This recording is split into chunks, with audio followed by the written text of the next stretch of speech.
Visiting Disney World is no easy task, especially in this day and age. With 4 theme parks, 2 water parks, a shopping and entertainment district, and many resort hotels, there's more options than ever at the world's most popular theme park destination. Unfortunately, there may be vacations where you can't get to everything you want, so how do you decide where to go? I'm going to be sharing my own rankings of the 4 Walt Disney World theme parks as someone who's visited numerous theme parks over 25 years. Let's get these Disney World parks ranked so you can decide where to visit on your next vacation if time doesn't permit you to do everything. Before we keep going, I just wanted to remind you all that I am a travel advisor and authorized Disney vacation planner. So if you're looking to have the most amazing Walt Disney World vacation possible, you can work with me along with the help of my host agency, Wish Draws Travel, and you'll be able to have a stress-free adventure whether you're a family with kids, a solo traveler, or part of the LGBTQ+ community. Every ranking has to have something at the bottom of the list, and unfortunately, that's where I place Epcot in my Disney World rankings. Sorry, Epcot stans. It's often considered the most adult-friendly of the Disney World parks, thanks to its diverse array of dining options, cultural experiences, and innovative attractions. Epcot's World Showcase is a culinary and cultural feast for the senses, with 11 pavilions representing countries from around the globe. Think kind of like a World's Fair feeling. Whether you're savoring sushi in Japan or enjoying a stein of beer in Germany, you'll feel like you've traveled the world without ever really leaving the park or even Florida. It's a great park to grab a drink and walk from one location to the next in a relaxing way. Expert tip: the World Showcase is in the back of the park and tends to open a little later than the rest of the park. If you get to the park after opening, head there first and then try to do the rides in the front. The lines will probably be shorter later in the day than first thing in the morning. The park isn't without its iconic rides either. Guardians of the Galaxy Cosmic Rewind is a fantastic newer attraction that's unlike anything you'll find almost anywhere. True, sometimes the queuing can be annoying for it, but if you're able to snag a spot, it's definitely worth it. Soaring around the world takes you on a breathtaking, hang-gliding tour across iconic global landmarks. And Test Track, when it reopens later this year, allows you to race along the fastest ride in all of Disney World as you test your own vehicle's limits. It's not that I don't enjoy Epcot, I just personally think it's overpriced for what it is. Keep in mind, it's usually only $5 to $10 cheaper than going to Magic Kingdom or Disney's Hollywood Studios. It just doesn't have as many must-do attractions for me. I love Guardians of the Galaxy, I love Test Track, but those 2 or 3 attractions at the park are not enough to really warrant me spending the extra money going to Epcot if I don't have the time to do so. I don't like paying to come in and basically having to spend more money to then also just eat and drink all the food there. There's also definitely some areas of this park that could use a refresh. I'm looking at you, Figment. I know there's been some work done to the park, but I honestly don't know if that work really took care of most of the issues I have with this park. It kind of is just sort of a rehashed version of the same thing, and I don't think it really took care of a lot of the issues I saw with this park. For me, if I were a local, I'd love coming to this park. But if you're looking for a theme park with a lot of exciting rides and shows to see, there's better parks on this list for that. This is definitely a food and drink festival park. Come here during one of those to really enjoy it. I personally, if I'm going to be eating a lot of food and drink and it's not a particular Epcot festival that I want to experience, I would just go to Disney Springs for free. Here's another expert tip for you. I personally plan and budget $100 on food and drinks when I visit Epcot during festivals. I find budgeting that amount allows me to get a good sampling of things throughout the event, so that would be my recommendation. Number 3 on this list may surprise a lot of people, but I actually put Magic Kingdom at number 3 when it comes to ranking these Disney World parks. It's the flagship park of Walt Disney World, it's a castle park, and Magic Kingdom holds a special place in the hearts of Disney fans young and old. When I was getting these Disney World parks ranked, there's no denying that if you want a jam-packed day, visit Magic Kingdom. There's so much to do here that I think it's impossible to see it all in one day or honestly even one vacation. I mean, there's people who have annual passes that haven't seen everything there is to see at this park. Magic Kingdom is home to some of Disney's most beloved attractions, including Pirates of the Caribbean, Space Mountain, and the Haunted Mansion. Enjoy the wildest ride in the wilderness on Big Thunder Mountain Railroad, or slow down on iconic rides like It's a Small World and Peter Pan's Flight. And don't forget the ever underrated People Mover. There's also many princesses to meet at Magic Kingdom. If anyone in your family or group wants to meet characters like Cinderella or Belle, this is the park to take them to. And if you love fireworks shows, this is also the park for you, as the nightly fireworks shows here are something to behold going off behind Cinderella's castle. Main Street and the castle itself even has projection mapping that dazzles as well. Here's a great tip for everybody. If you don't care to watch the fireworks shows, maybe you've seen them before, or you're just not really into fireworks shows in general, that's a great time and opportunity to enjoy shorter lines at attractions like Peter Pan's Flight and Seven Dwarfs Mine Train, who often see waits over an hour. I've done this before, and during fireworks shows, I was actually able to walk onto both of these attractions. Magic Kingdom is the most popular theme park in the world, which means more crowds, so come prepared to wait in some long lines for these iconic attractions. This is another park I recommend getting Lightning Lane for if you want to shorten your wait times. This park also has the most children walking around, so if you're someone who wants to relax on their vacation without a bunch of kids running around everywhere, skip this park. It's also not super easy to get to Magic Kingdom. You park at the Ticket and Transportation Center, and then you have to hop on a boat or monorail ride to get to the actual park itself, which adds time to the start of your day and can be annoying at the end of the day when everyone is tired and just ready for bed.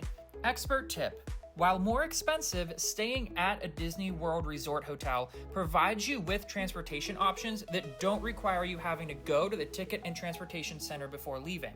Just hop on a bus, monorail, or boat to get to your hotel and get right to bed. Also, in my opinion, this is the worst park at Disney World for food. There are some highlights. I personally really like Skipper's Canteen, but there's not a ton here that really wows me. And you can get things like Mickey pretzels and ice cream bars at the other Disney parks as well. So nothing here really stands out in terms of food, in my opinion. My second favorite Disney World park is Disney's Hollywood Studios, which plunges you into the heart of Hollywood and movies. From intense, iconic thrill rides to immersive movie experiences, this theme park has changed a lot since its inception from being a half-day park to an all-day destination. If you want thrill rides, this is the Disney World park for you. From launching into Rock and Roller Coaster, the only ride at Disney World to go upside down, to plummeting down the free-fall drops of Twilight Zone Tower of Terror, there's no shortage of thrills to be found here. The park has also received some great new updates in Mickey and Minnie's Runaway Railway, an extremely fun family ride with impressive projection mapping, and immersive lands like Toy Story Land and Star Wars Galaxy's Edge. These newer additions really show the level of detail that Disney puts into its parks. Here's an expert tip if you really want to ride Star Wars Rise of the Resistance. Try to do it first thing in the morning. Rope drop it if possible. This ride tends to get long lines and also break down pretty frequently. Disney's Hollywood Studios has one of my favorite sit-down restaurants on property, Sci-Fi Diner, where you sit in car-themed booths and watch old movie commercials while you enjoy classic food like burgers and shakes. It also has the recently opened Roundup Rodeo Barbecue, where for one price you get to eat all the food you want in a restaurant themed like you're in the Toy Story movies. Be sure to listen for when Andy is coming for a surprise. It also has my favorite Disney nighttime show, Fantasmic. There's nothing that beats seeing Mickey appear on that stage at the start of the show, ready to take you on an experience through his dreams and nightmares before your very eyes. Enjoy all the water and fire effects, as well as some appearances by other famous Disney characters. Disney's Hollywood Studios may have the most thrill rides on property, but that can also be its downfall. There aren't too many family-style rides here. And having so many big thrill rides in one park and having those be the majority of the rides results in long wait times for most attractions. Pair that with the highly technologically advanced Star Wars Rise of the Resistance, and you may experience breakdowns that result in even longer waits. Here's an expert tip that's going to save you a lot of time. I highly recommend getting Lightning Lane for this park, as the rides pretty much all tend to have long lines. If you don't want to splurge, some rides offer single rider lines you can wait in if you don't mind being split up from your party, riding with strangers, and not being able to pick which seat you're riding in.